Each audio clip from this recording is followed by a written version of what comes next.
Čaute. Mám tu tento slávny nôž. Je to teda SE3.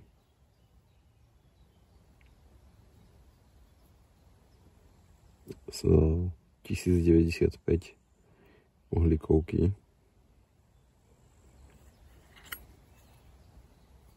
Kúpil som ho z druhej ruky.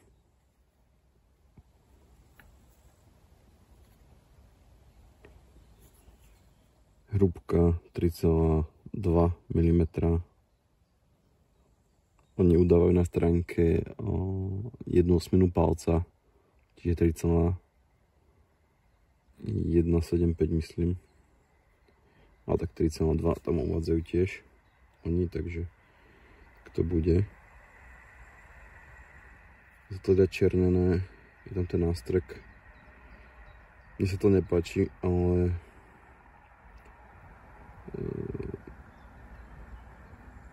bolo to za dobrú cenu, takže som to zobral. Za nový nôž by som tie peniaze určite nedal, tie čo oni toľko, koľko chcú. Ukážeme si za chvíľu prečo. Vzadu je teda rozbíjať sklá. Je tu tento choil, ktorý nedáva žiaden zmysel. Je príliš malý aj na prst.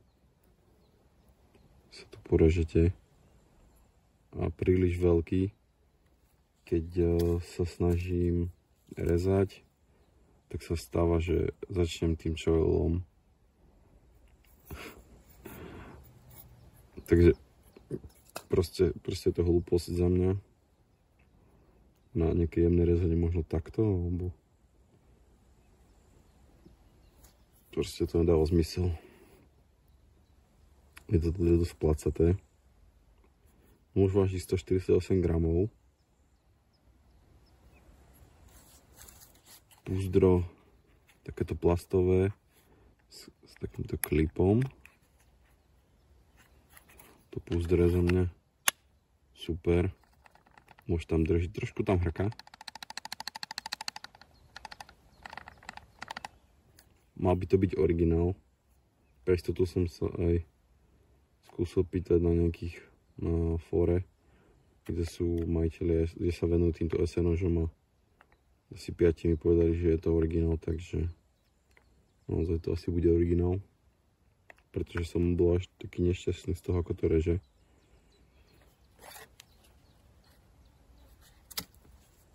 Takže skúsme si rozporiť túto palicu.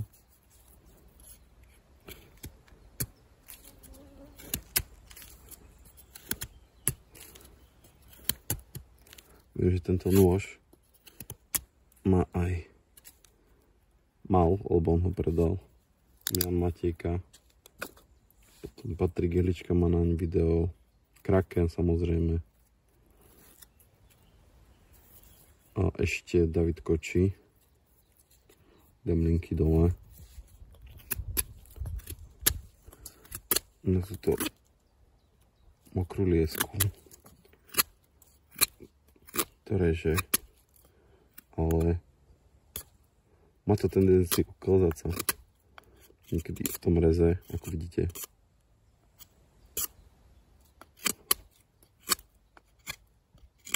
Samozrejme ten choil, vidíte, že sa mi znova stalo, že som chcel zarezať do toho dreva, ale trafil som to tým choilom.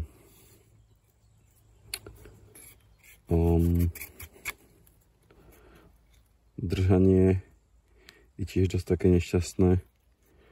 Tento hrb je príliš taký, alebo tá zaštita je príliš vystúpená a nie je dobré. A nejde tak postupne, ako keby v tej ručke.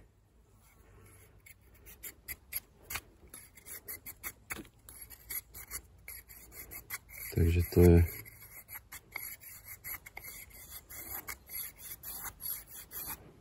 tiež také nepríjemné.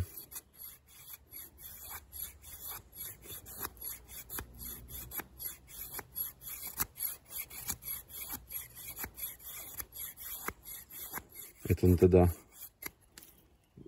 vysoký plochý brus zakončený fazetou. To je asi jasné.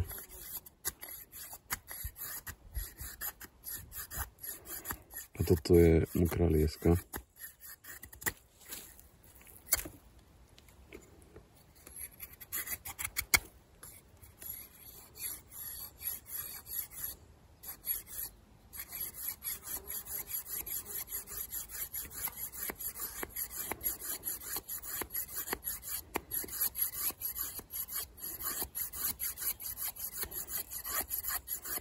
No a tieto mokré lesko to ešte ide celkom OK, takéto rezanie.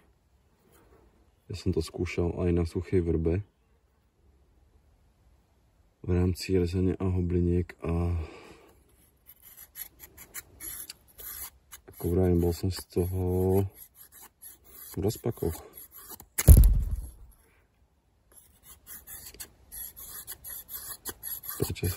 Prečo to nereže? Ostatnou mokrou lieskou si to celkom poradilo teraz. Prstom, áno, prstom, teraz to, keď sa s tým reže prstom, tak je vidieť, že to naozaj nechce ísť do toho dreva.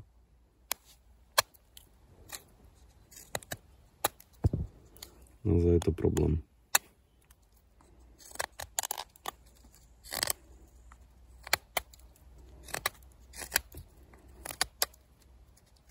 Je to až také trápenie.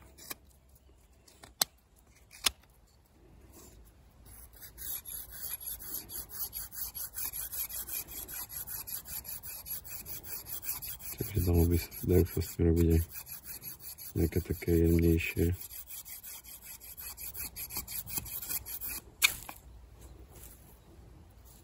Tak to je teda mokrá lieska. Také suché drevo.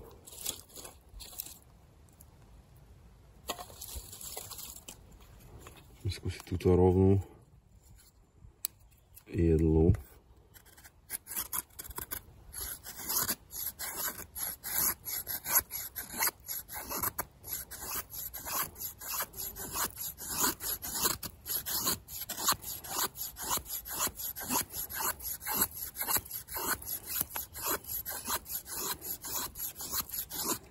Takže robíte tie hobliny, ale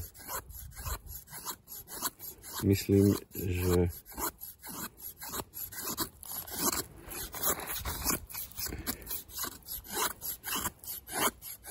je tento nôž ešte náchylnejší na vhodné drevo ako ostatné.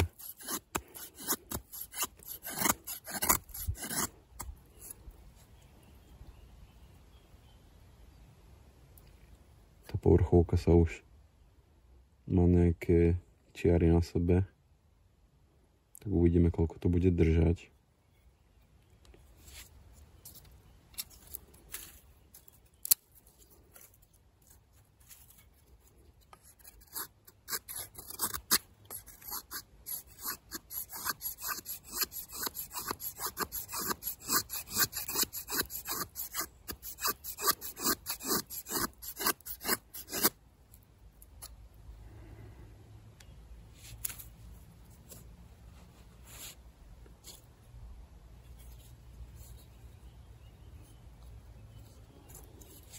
Také horšie drevo.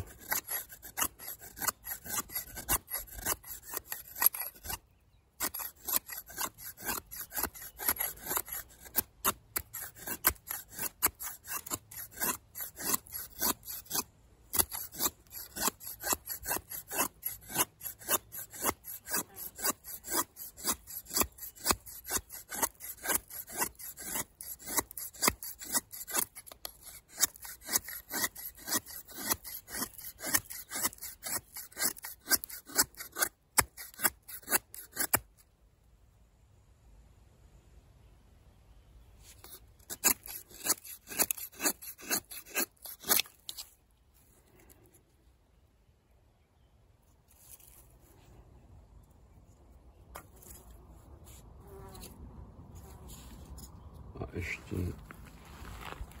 zlomená jedla suchá.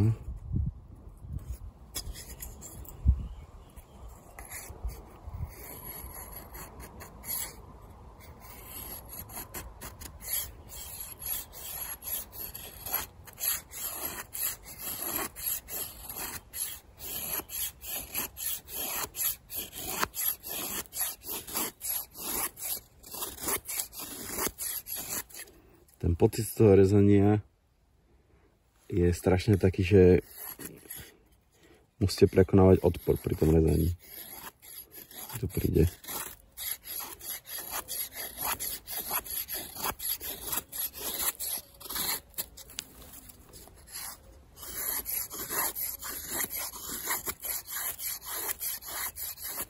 Toto je samozrejme jedno z najlepších driev, typov driev na hobliny, takže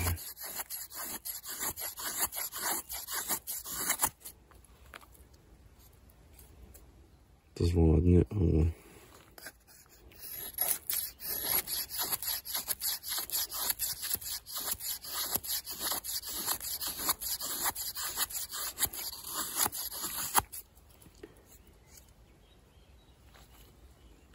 má skôr tendenciu, tá fazda má tendenciu robiť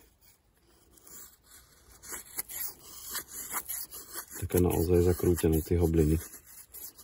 A ako môžete vidieť teraz.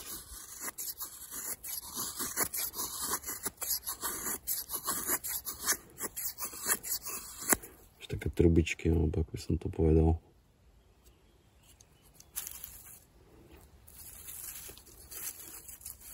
Takže za mňa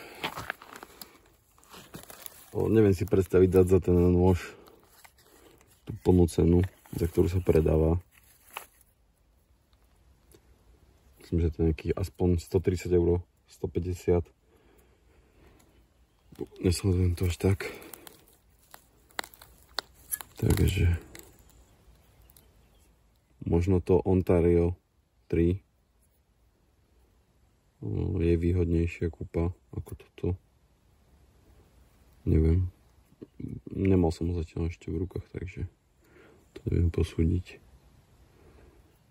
Ale nemyslím si, že tento musí zaslúžiť toľko chvály a odporúčaní. A sú aj oveľa lepšie možnosti, ak chcete naozaj s tým nožom rezať v prírode a chcete, aby bol ten nôž praktický na rezanie dreva, hobliny, ja neviem. Tak si myslím, že sú oveľa lepšie možnosti ako toto.